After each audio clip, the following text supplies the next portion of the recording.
Lady Charmaine, and my guest today is an R&B singer who hit the scenes in the 1990s with hits like Touch Me, Tease Me, Faded Pictures, Lovely, and Shoulda Known Better. And he's here today to talk about his TV One Unsung episode, The Story of Case. Help me welcome to the Lady Charmaine Live Show, R&B crooner, Case. Welcome to the show. Thank you. Thank you. Well, good. Well, I'm glad to have you on the show, and I finally get a chance to see your behind-the-scenes story. You know, and a lot of times when we look at someone's story, you don't see the full picture, and now we get a chance to see your full picture. I got a chance to see the screening. Now, were you surprised to get the call from Unsung and with them telling you how much they want to share your story with the world after all these years? I guess a little bit. It wasn't something that I had ever thought about. My idea was just to keep going and just keep making music, and then, whatever happens, happens. Okay. Now, your father was a singer, and then he gave it all up to be closer to his family, and then he decided that the family was going to become Jehovah's Witnesses. How did that impact your love for music and your pursuit of music? It didn't impact my love for music at all. That didn't have any effect on that. It impacted my pursuit of music because it was something that wasn't allowed. So basically it became a situation where it wasn't something that was going to be allowed under their roof to be pursuing a career in music. So that was the biggest effect that it had. Now, I did learn something about you from watching The Unsung, that you ended up on the streets, you were robbing, you were also selling drugs to survive. Why did you choose that course of action to survive? Were you not able to find work?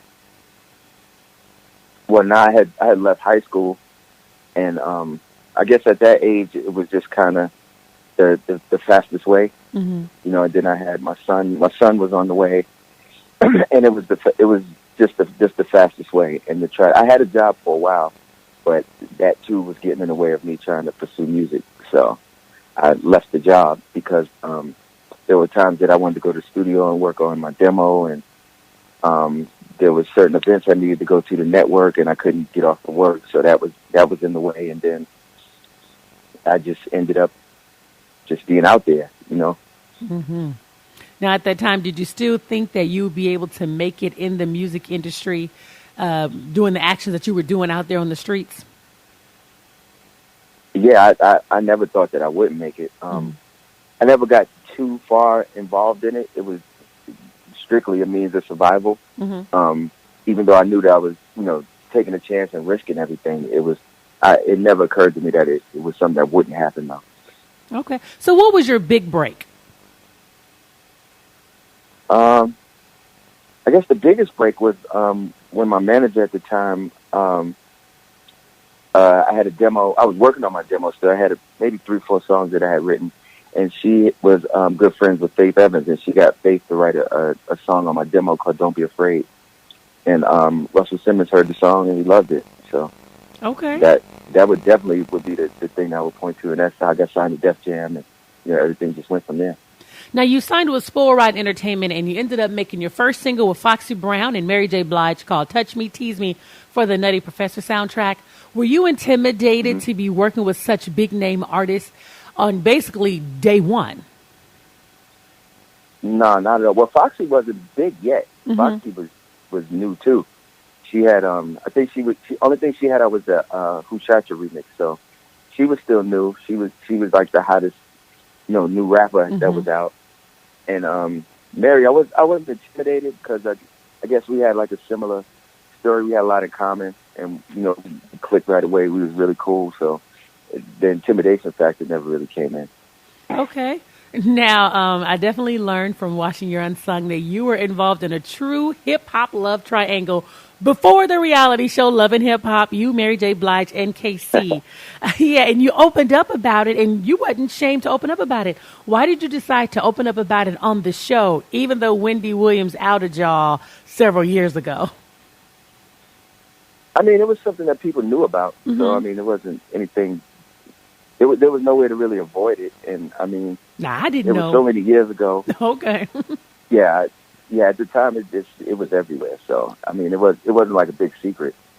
And, I mean, it was so many years ago. And, I mean, since then, I mean, me and Casey are friends. Matter of fact, he called me night before last. Okay. So, I mean, it's water under the bridge at this point. But it was something that a lot of people knew about, so it wasn't, a big secret. Now, how does it feel for you right now to have your story told on Unsung and your music featured in the episode? It's a blessing. I'm humbled by it because it shows that somebody was listening. Somebody did appreciate what I did then and what I'm doing now. Okay.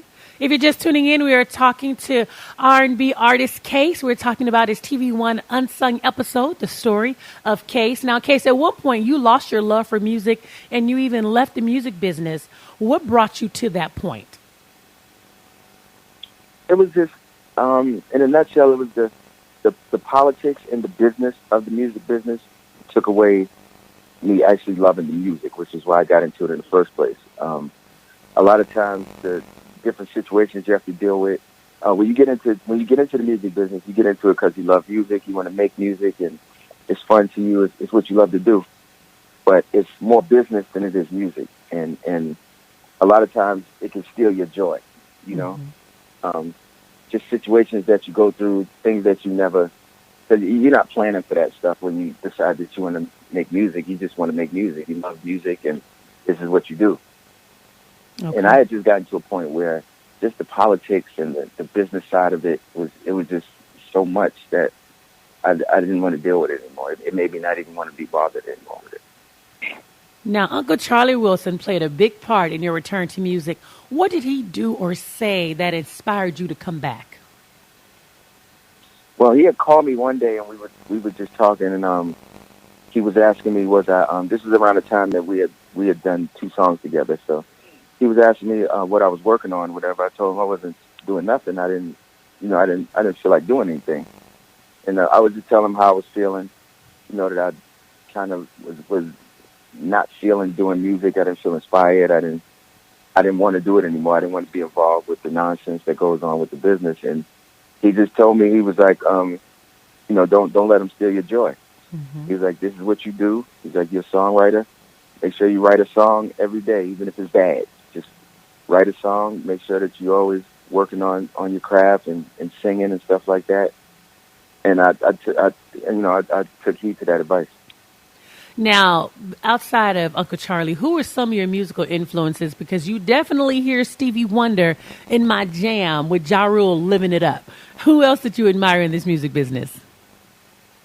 Well, it was all of Motown. Stevie Wonder, Michael Jackson, Marvin Gaye, definitely, Donny Hathaway. I listened to a lot of stuff. The Beatles, Elton John, Earth, Wind and Fire. I listened to a ton of stuff and pull inspiration from it. And then as I got a little older, it was Guy and Jodeci, and it's just a lot of stuff that I listen to and I pull inspiration from. Okay. Now, what do you want the audience to take away from watching your story? I don't know. I guess just to see what happens or what goes through your mind when you're an artist like that. Because a lot of times people just see one side of it. They see the videos and they hear the music, but they don't realize that there's stuff that goes on behind the scenes that could, like we just talked about. There was a time when I fell out of love with music. I didn't want to do music. Just stuff like that, and just see that a lot of times that we as artists go through. Well, not even a lot of times. We always go through the same problems that everybody else goes through. Mm-hmm. True that. Now you have a new single coming out soon. It's called Heaven. It's going to be featured exclusively on TV1.com. TV1.tv on February the 1st. Tell us about the new single. Heaven is actually one of my favorite songs out of the new stuff that I've done. I have an EP that I'm putting out. But in Heaven, like you said, is going to be the lead single. It's basically about a woman and the first time that you two hook up, have sex, whatever, and it's just that feeling of just floating. You know what I mean? It's like a really, really good song. I'm really, really happy with it. Okay. Now, can you share your websites and your social media handles for fans to connect with you? Instagram is IM_Case1. Twitter is Case_music. Facebook is Case Music. The website is imcase.com. Okay. And everybody, make sure that you tune in on Wednesday night at 8 p.m. Eastern Standard Time for the story of Case on TV One. Again, Case, thank you so much. And do not forget to go to TV1.tv on February the 1st to check out his new single, Heaven. Again, thank you so much for coming on the show. Thank you. Thank you for having me. You're welcome. Have a great day. Bye-bye. You too. Lady Charmaine.